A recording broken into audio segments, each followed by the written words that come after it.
Ladies and gentlemen, welcome back to the analysis of YOLENO TV.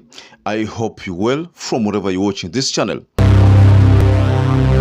So I'd like to start this analysis by going through a statement that WAHOME THUKU released in his X handle.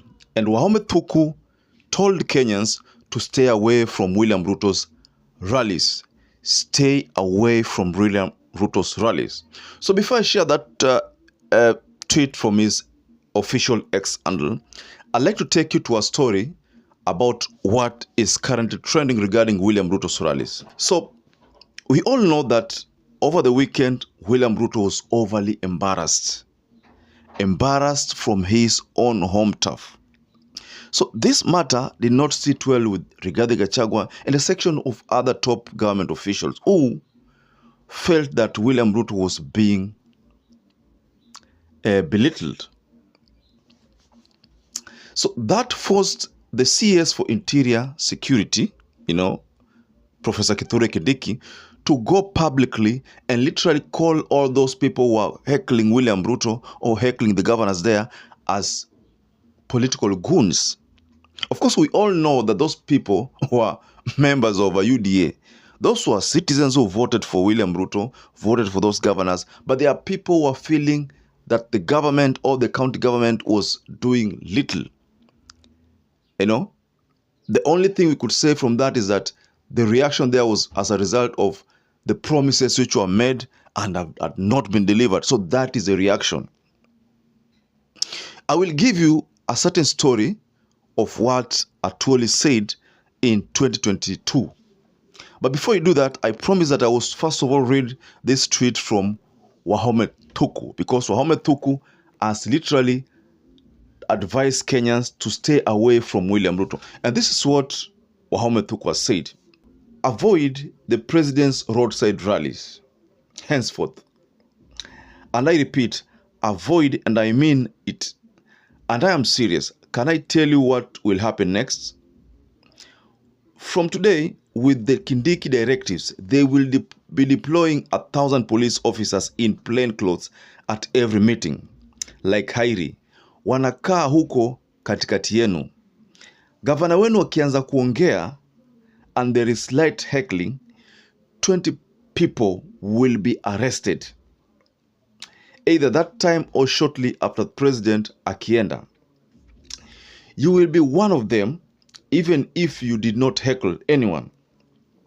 You will be charged in court.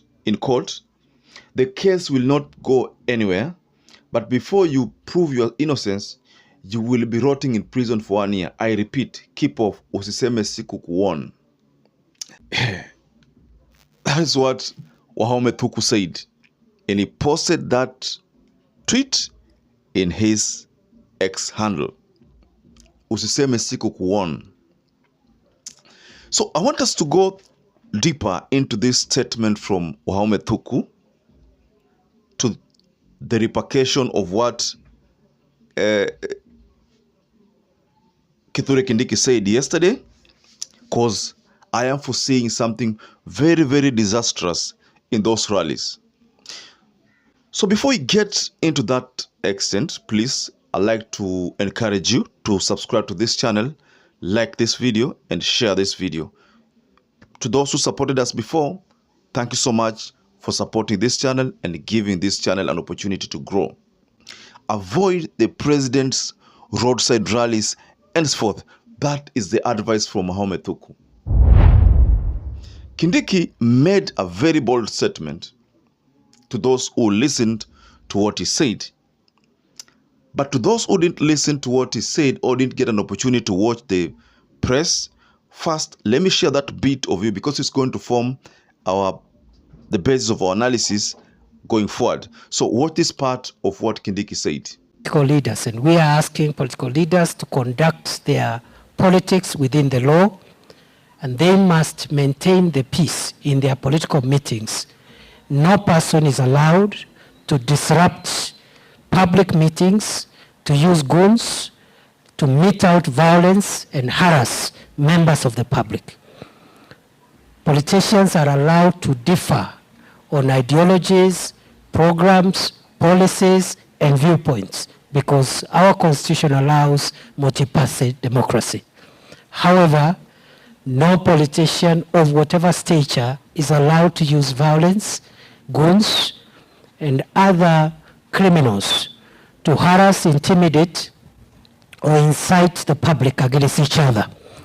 And I have left very firm and clear directives on the Trans Nzoia County Security Committee to be firm, ruthless, and merciless on all people who sponsor, finance, encourage, support, aid, and abet goons and political thugs who go to disrupt meetings organized by people of a different viewpoint.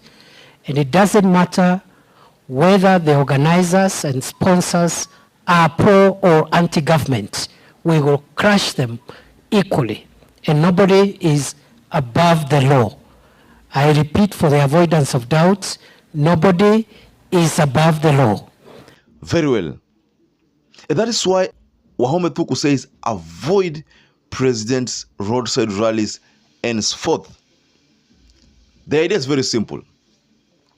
Kindiki is going to deploy police in plain clothes, especially according to what WAHOME THUKU says. It's going to deploy plain clothes police who will be part and parcel of the crowd. So you will never know who this person is, who your neighbor is, whether your neighbor is a police or your neighbor is just a normal citizen. So you will not know. So the motive will be very simple, to pinpoint those people who heckle, who embarrass William Ruto. That is what the security organ will do. So what is going to follow after that, deployment? There will be a series of arrests. Because of course, pictures will be taken, people will be pinpointed, those people who ring leaders, who cause those kind of mayhem in rallies, they will be pinpointed. Once they have been pinpointed, there will be either secret arrests or they will be arrested in December. But chances are that they will be arrested later, because if they are arrested that time, then chaos will erupt. Places like Rift Valley, if you try to do that, it might escalate the tension there. So most likely they will pinpoint these people. Now, ukishapatikana kwamba wende ume-equal, I think some follow-up will be done on you, then you will be arrested. That will be to make sure that the rally ends, even if there are heckling, but the rally ends, and then later on, you are followed and arrested. That is what is going to happen, ladies and gentlemen. So, WAHOME THUKU's advice needs to be given a lot of attention, needs to be heeded.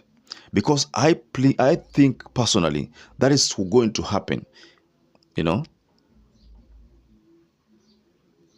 So, ladies and gentlemen, what do you think of this move by Kindiki to say political goons will be arrested? All those people will be heckling the president will be arrested. All those people will be heckling the governors will be arrested. So literally all those people who heckle in rallies, chuma chao kiko motoni. So ladies and gentlemen, what do you understand by the old drama? Because, it's funny that these things are happening at strongholds of UDA. Kama ingekuwa strongholds of ODM, ungesikia mapolisi walivamia kama vile Kondele, wakapiga watu kwa sababu rais ameaibika. Lakini kwa sababu ni area ya rais, they are taking it slowly. They are not addressing this issue in haste. They are literally trying to throw warnings kwanza, warning nyingi, because those are strongholds of William Ruto and he still needs them to vote for him. And the leaders there might not want to have their people arrested, because if their people are arrested again, they lose. That's why you find that the people in Mount Kenya and Rift Valley, the leaders there under UDA, bado mpaka leo hii na maintain kwamba wako na shida kubwa sana. A re-election to them.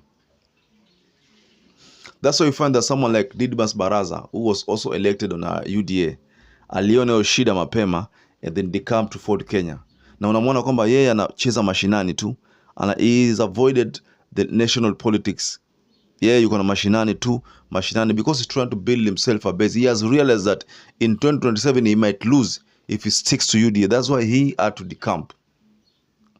Okay, the governor of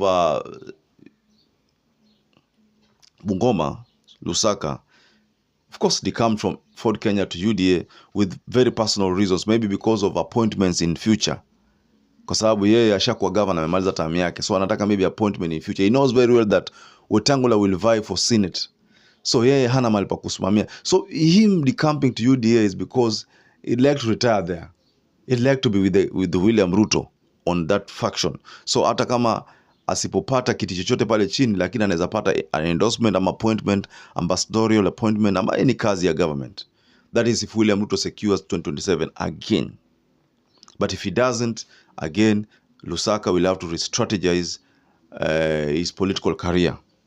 So, ladies and gentlemen, I'd like to rest my case here. But what do you think of this move from Kindiki and the warning from WAHOME THUKU? Just go below the comment section and tell us what you think about that. So perhaps if you're watching this video and you've not subscribed, take 1 second and subscribe to this channel. Like this video. So until we catch up again, stay safe and stay blessed.